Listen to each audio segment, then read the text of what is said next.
Thank you. A few years ago, I had the privilege of being invited by the Anishinaabe Nation to be on a 4 days vision quest out in the land. Now, a lot of that experience could be experienced as hard. I had to fast for 4 days from food and water. But more than that, I was touched by how everyone in the community had to be with me in the process, keeping the fire going for 4 days, the ceremonies going for 4 days. And it was a show of an absolute hospitality and kindness and graciousness. And so when you're out in the land for 4 days, you're not supposed to have a pen and paper or phone or iPad or anything. You're only alone with yourself and a sleeping bag. And you are to observe everything about nature. And you start paying attention to the ants walking in here and to the birds flying and everything. And at one point, I laid down on the ground and I put my ears on earth. And it was my first time ever to hear Earth's heartbeat. Ba-boom, ba-boom, ba-boom. And I had no idea up until that moment that Earth has a heartbeat, is alive. I mean, I grew up in the city all my life, and despite the fact that I am from Iraq, a country which all my life, whenever I visited America, people will think, so did you grow up in the tents, in the desert, and riding camels? And, after a while, now and with all the invasions of Iraq and all of that, people's like, so all your countries are terrorist people, right? And you're an oppressed woman just because you're in Iraq. Now, in both cases, it's an injury to the soul when your own people and when your identity is stereotyped to such an extent. But honestly, in the first case, I now say, I wish I lived in tents and rode camels. I mean, I did live in houses and cars. But right now, no one has a choice in my home country to do that, to live in tents, actually. Because we have an average of 272 days of dust and sandstorms per year. When I grew up, there were no sandstorms, none. We have now water resources in the country are 50% lower this year than last year with the Tigris and the Euphrates. This is so personal for me, but it's also the cradle of civilization where that, right, are expected to dry within the next 20 years. Okay? And the camels, where everyone, when I was a kid, when I visited America, people thought that, oh, you're riding camels. 1/3 of them are dying at rates never seen before because they're eating plastic bottles of water. And food production in a country that used to be self-sustainable up until the 90s got reduced by 2/3 within 10 years of the US occupation in the country, by 2/3 for different policies that force most farmers to drop their farming. Now, a lot of times when we talk about climate change, now the BBC reported on the dust storms in Iraq and how many 5,000 people went to the hospitals last week because they couldn't breathe. We think of climate change as this alien thing, climate change, something that we had nothing to do with it. We are the source of it. It's human-created climate change. It's greed-created climate change. It's not just climate change by itself, right? We did it. Now, after hearing Earth's heartbeat, I was like, how do I become more conscious? And I try to be more conscious as a citizen, right? In my behavior. Don't buy plastic bottles of water. Don't use them ever. Get an electric car. Do composting, recycle, buy local, buy organic, buy the whole thing. I'm doing all of these things that they tell us what to do, right? I'm not a scientist. I am not in the climate change movement. You all are. I'm just a decent citizen trying to be doing what I know, what they're telling me to do. And then And then I touched my death a few years ago. And in that moment, that intimate moment between what I thought was going to be my last breath because they found a quarter of a gallon of liquid pressing on my heart. In that intimate moment between life and death, the question for me was not, did I have enough in life? Did I have enough house or material possessions? It actually also was not, did I accomplish enough? And I am a cause-oriented person. That question was kindness. And did I live my life in kindness to myself, to others, and to earth? And did I live my life in love to myself, to others, and to earth? And in the year and a half that followed, where I lost my ability, my cognitive ability, my ability to walk or breathe, all what I could do is be in the presence of nature. And I felt each tree became my cheerleader. I mean, nature, all we know, it heals us, right? We have to eat healthy food and drink healthy water in order to heal our bodies. So we know, and that did impact me. But I actually felt, as I was trying to teach myself how to walk and to breathe again, I felt each tree was saying, you go girl, you go girl, you can do it, you can do it. And I came out of this experience saying, oh my God, it's not about doing this checklist, compost, electric car, whatever. I owe it to nature. We owe it to nature to do everything possible to protect it and restore it. And if actually nature was a lover, she would have broken down with us humans long time ago for being the most selfish, narcissist, controlling, self-centered lover ever. Seriously. I mean, she would say, walk out the door and I will survive. I have pretty bad voice, so forgive me, but she would have kicked us out of her home. And she's not. And we're taking her for granted. And I know we here are the good people, right? But honestly, even us are part of it. Okay? Even us are, because in our human behavior, we are conscious. We're trying to be more conscious. But in our human behavior, I'll take the responsibility. I still go and I'm still traveling and I'm still thinking of a vacation and I'm still thinking like all these human beings, and I still want to make money, and so all of these things has consequences, because it's ultimately not only it's about how we measure growth and how we look at our economy and how we are part of our economy. And we are the consumers.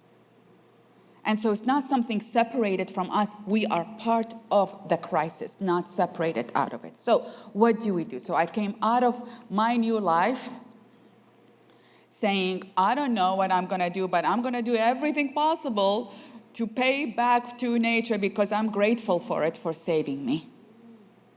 Right? And it became a personal experience with it. It became my heart's journey. And I am not a scientist. I was bad in science, actually. So I'm like insecure speaking with you about climate change because you are the expert here. And I'm not. But I did get to say, let me figure out two things. I know women. I'm a women's rights activist.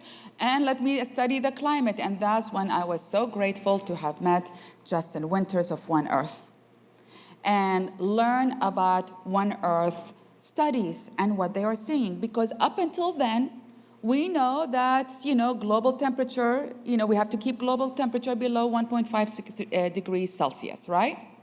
We know that. And yet there are no models that shows how do we do that. So people either give up saying it's a doomsday scenario, we don't know, so let's live our lives. Or tons of millions of dollars are going into all of these large-scale implementation of risky and expensive technologies. Bioenergy with carbon capture and storage and direct air capture and solar radiation management. Things, honestly, I don't understand, right? It's some science fiction show for me, But the fact of the matter, when I start reading, an average citizen here, One Earth reports based on three things. That's like, oh, we can meet our energy needs 100% with 100% clean, renewable energy and energy and efficient measured. We can actually have nature-based solutions like forest restoration and like to remove carbons from the atmosphere. We can keep the 1.5 degrees limit. We can. All what we need to do is three things according to one Earth scientific report. Shift to restoring and protecting 50% of Earth. Okay, that makes sense. When I'm sick, I need to sleep so I can restore myself, right? Like it's all basic sense. So let's give her 50% chance. Let's give her a chance for 50% of Earth, right? Move to renewable energy. Well, it's possible. It's not impossible. It is possible to do that. We have enough. And then shift to regenerative agriculture. Okay, so I was like, okay, I got this. Thank you, One Earth. I understood it. Now let's see what women are saying, because this is the second thing that I know, right? It's the only thing I know. And here's what I understood. So now, background, what Nina said, I worked in war zones. And in war zones, there is a pattern of what happens to women. Women are always victimized the most by war. We're talking about Ukraine. The reports of rape has already emerged. 80% of refugees in the world are women and children. This is always the same, right? What people don't talk about war, including our coverage of Ukraine, if you notice, is all men, is all fighting and weapons, billions of dollars of weapons, poisoning earth again and again. What people don't talk about war is women keep life going in the midst of war. They are keeping the schooling going. They're keeping working every day. They're still falling in love and making love. They are like still keeping life going in the midst of war. It doesn't stop. I worked in it. I lived in it. It's like 30 years of my life war. And where do you see? Do you see women in Ukraine? No women talking about, no women leadership. So I have a pattern, usually, pattern in conflicts. They're impacted the most. They keep life going. They don't get acknowledged. And when it comes to humanitarian aid, only 10 cents goes to women out of every dollar that goes to humanitarian aid. 10 cents. Now, let's go to climate change. Okay, same story. Women are impacted the most by climate change because actually these are all facts and figures, again, because climate is going to lead the most displacement in the world and the refugee crisis in the world, and 80% of the refugees are women and children. 70% of the 1.3 billion people living in poverty are women, making them the most impacted by food insecurity. This is not the future, this is today. Right? 2 weeks ago, it was the Eid, the Muslim holiday. There were hungers in the Middle East, people not able to buy bread for their celebrations. This is now. Just met with a colleague in Ethiopia. There is hunger in Ethiopia. There is hunger in America with indigenous population here, today, now, not the future. Right? So it's like, okay, here they are, impacted the most. And in food insecurity, displacement, and all the violence that comes along with it. And I was like, what are women doing? Well, we talk about regenerative agriculture and restoring and protecting land. Women are taking leadership actually in that. Mostly because because of all the small-scale farmers in the world, women are about 50 to 80% of small-scale farmers in countries like in continents like Asia or sub-Saharan Africa, leading to support the livelihood of 2.5 billion people in terms of food production and own less than 10% of the land, right? So it's like, okay, here we go, same story. Actually, according to the UN, if provided with the same resources as men, women can increase agriculture yields by 20 to 30%, reducing hunger by 12 to 17%, according to the World Bank, right? Okay, so this is, again, it's going. If you're eating today any fruits or vegetables, there's 43% chance it was produced by a female farmer. So there are a majority of small-scale farmers producing a lot of the food. A lot of the agriculture practices are regenerative agriculture because that's what small-scale farmers mostly do.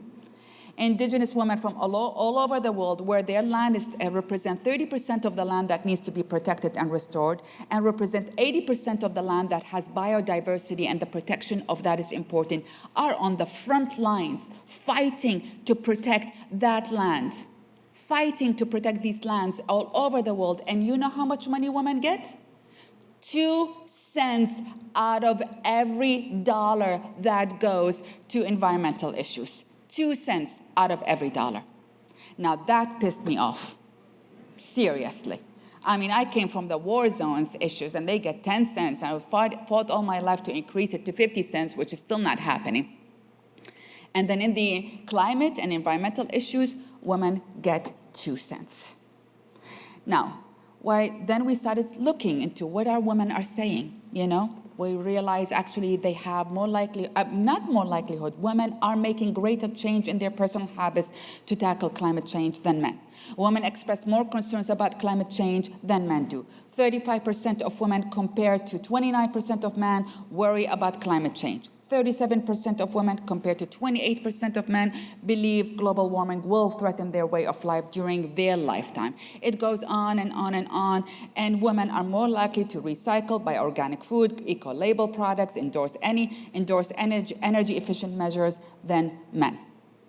And by the way, I love men. This is not an attack on men, you know. But the fact is that we have half of the population cut off from the solution of the most important challenge humanity is facing. Half of the entire population are continued to be marginalized, and their voices are not represented, and they're not getting resources, and they're doing the bulk of the work while everyone is putting money in technology to get some carbon, some things from the air that we do not understand. Okay? So, that's when we birthed Daughters for Earth with my co-founder, Jody Ellen, and in partnership with Justin Winter, from the co-founder and executive director of One Earth, and my partner in crime and in love and in hope and support, Rachel Rivera from Wildlife's Foundation. And we said, let's change this game. It's to mobilize $100 million of fund and campaign to do 4 things. 1, put more money in the hands of women on the front lines who are preserving and protecting millions of acres all over the world and doing regenerative agriculture so they can introduce another way of coexisting with this beautiful earth. Raise awareness that these women climate warriors exist and they're working and they're not being heard, and we have to tell everyone in the world we cannot go about climate solutions without the full inclusion of women. Mobilize and include and invite every single woman and daughter to be, and all of her children and her spouses, to be part of the solution. Everyone has something to do. And some people can give $10, some people can give $10 million. Some people, all what they can do is change their own behavior, buy local flowers, preserve the small plots of land we have in our gardens or whatever, rewilding, anything. Daughters for Earth is to mobilize this behavior change as well as financial mobility. And then the last but not least, demonstrate with feminine leadership. Because the truth is, unless we make this century, the 21st century, the feminine century, our humanity is at stake. And we shall not survive. Now, there's so much, as a women's rights activist, there's so much going in women's rights. Honestly, it's, we have the demonstrations all over the world today about our rights to control our bodies. And I feel like, if this is a mountain, a few years ago we were celebrating for making it halfway during the mountains. I feel we just faced mudslides and earthquakes, and now we're back in the beginning of the mountain, right? But we cannot fight women's rights by emulating, and we cannot fight for Earth's rights by emulating masculine leadership. We must demonstrate what feminine leadership is, because those who changed the world, from Mandela to Gandhi, they didn't change the world by just being angry. They changed the world by modeling a new way of being, a new way of leadership, and that's what we need to do. Now, I have lived and grew up in conflicts, and all my life, and I have come to learn few things. One, all what we need to do in times of conflicts is to show up. We may succeed, we may fail, it doesn't matter. We must show up, and we show up from our integrity and our strength. And this is the time to show up for our bodies, for our rights, but for our earth. It's interconnected, they are not separated. And then the second, conflict made me believe in hope. You know, people think, how could you, you've been through all of this and be optimistic? I'm optimistic because I am a believer that love is bigger than all, and that hope always triumphs, and injustice always gets toppled at the end. I am a believer we can do that. Now, I started with my indigenous friend who hosted in the Shnami Nation. I called her yesterday and I said, may I tell that story, because it's a sacred story and I've never shared it to anybody before. She said, please do. She said that what I was touched the most about that experience is that we cannot go about change without giving of ourselves. You needed to encounter Earth, so you gave away of yourself, fasting for 4 days. She said, tell the people that we cannot go make that change without some sacrifices of ourselves and of our convenience. And that is the elephant in the room. We've got to change our economic system. But in honoring all indigenous people all over the world, I want to end with one woman with one daughter for Earth in Ecuador. And she and many other women, why we are existing here today. So allow me to share that with you. Mi nombre es Alexandra Narváez, soy de la comunidad Aicufan-Sinangue, también formo parte de la Guardia Indígena, soy presidenta de la Asociación de Mujeres Chameco. Somos 54 familias en un total de 298 habitantes. Somos un pueblo pequeño. Nosotros como mujeres indígenas hemos venido luchando ya desde millones y miles de años en defensa de nuestro territorio. Por eso nos llamamos defensoras de nuestro territorio. Desde mi madre, desde mi abuela, nos han inculcado la importancia del territorio, que nuestro territorio es nuestra vida. Entonces, como mujeres llevamos un rol muy importante demostrando nuestra cultura, nuestro idioma, en las salidas para defensa legalmente de territorio. Nosotros como mujeres salíamos con danzas, con nuestros hijos en los brazos, a demostrar al mundo que hay una cultura, que hay unos cofanes, que hay mujeres cofanes luchando por su territorio, por sus vidas, por sus hijos, haciendo saber al mundo que hay mujeres que sienten que territorio es vida para nosotros. Entonces fue una lucha, y es una lucha y será siempre que nosotras las mujeres caminemos, gritemos, alcemos nuestras voces, algo que como comunidad Sinangue logramos. Como mujeres logramos cuidar nuestro territorio, logramos que esas empresas mineras, grandes mineras, se vayan de nuestro territorio, respeten nuestra casa, donde vivíamos libres. Entonces, también lo que logramos es dejar un precedente para otros territorios, para otros pueblos y nacionalidades indígenas, que con lo que Sinangue ganó, también se puede hacer también en otros territorios. Entonces, es una lucha de todos los pueblos y nacionalidades indígenas que Sinangue también ha ganado. Ha sido la unión, la fuerza que nos ha llevado a pelear por nuestro territorio, a tener esta victoria, ¿no? Que no solo es de los hombres o de más gente, ¿no? También ha sido el hecho de que nosotros como mujeres cofanes también tenemos voz, también tenemos fuerza para defender, para salir a las calles con nuestras voces a decir que no queremos minería, que como mujeres tenemos que dejar un legado para nuestras hijas e hijos.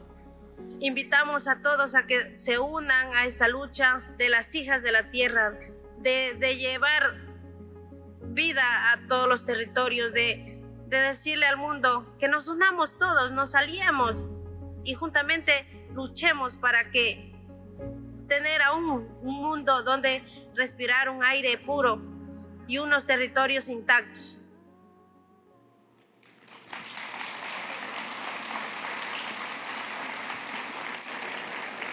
I have taken more than my share in time, so I want to end with a Rumi. It's a 13th century Rumi poet, a Sufi poet, and just to bring us back together, one of my favorite poems says, "Dance when you are broken open. Dance in the middle of the battlefield. Dance when you have torn the bandage off. Dance in your blood. Dance when you are completely free." So join me in the dance, and thank you so very, very much.